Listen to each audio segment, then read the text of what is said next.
boys. Einek Hard brings a new team for bigger scores in the regular Bond team.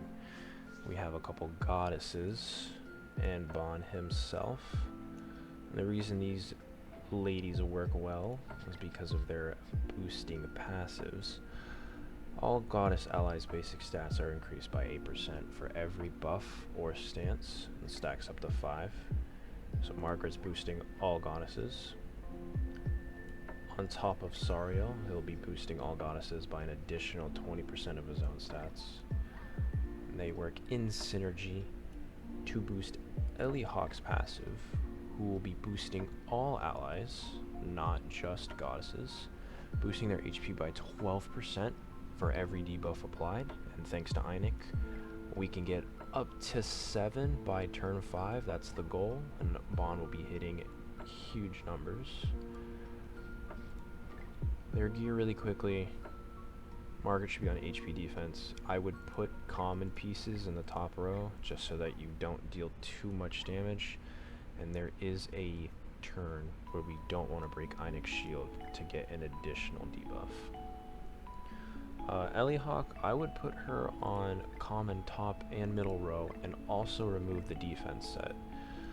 She is going to not patience the corrosion. We want to make sure that she gets hit by the debuff. So we're also going to be taking off all of her outfits.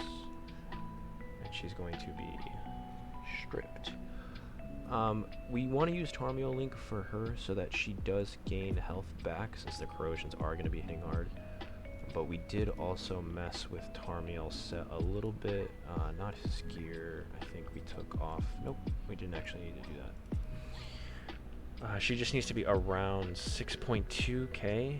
This is 6.3 is probably the maximum. It gets really fucking close there.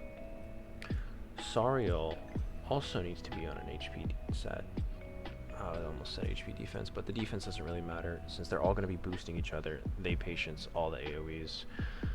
Common top row, and if you have an attack set, which most people do for Sariel, you'll leave that on the bottom and just finish the HP set.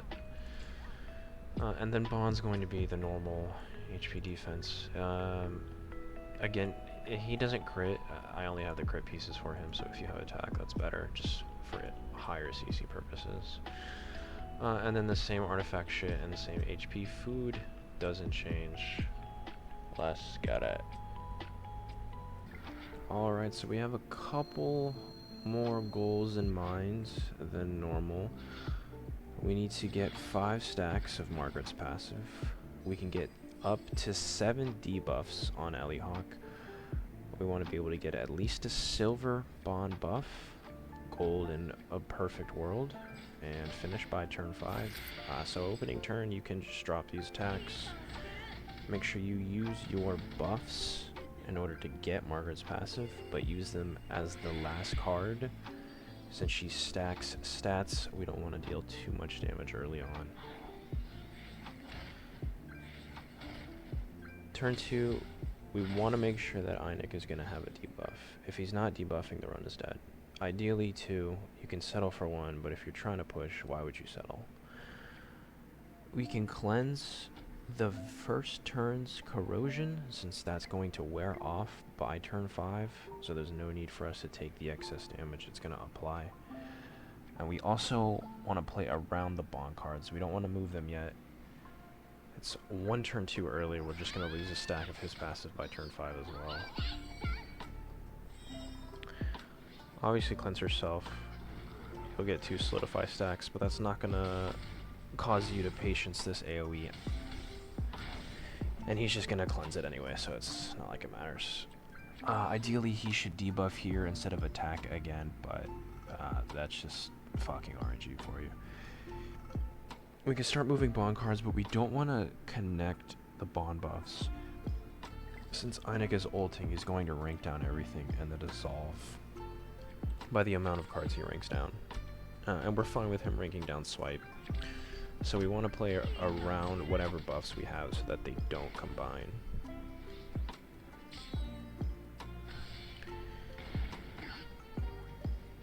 And we already have gold Bond buff here. As you can see, LizHawk and Bond got ranked down. but it doesn't matter. We can still get Bond's ultimate. Here he's going to be using a steel skin, which dissolves you if you attack into it. So we definitely want to attack with LizHawk, since we'll get another debuff there. We also want to make sure that we don't break the shield here, because he can apply a seal to everyone's gauge, and that is an extra debuff. And we got lucky since he's already doing another 2 here. Cut it really fucking close there. But we have the dissolve now.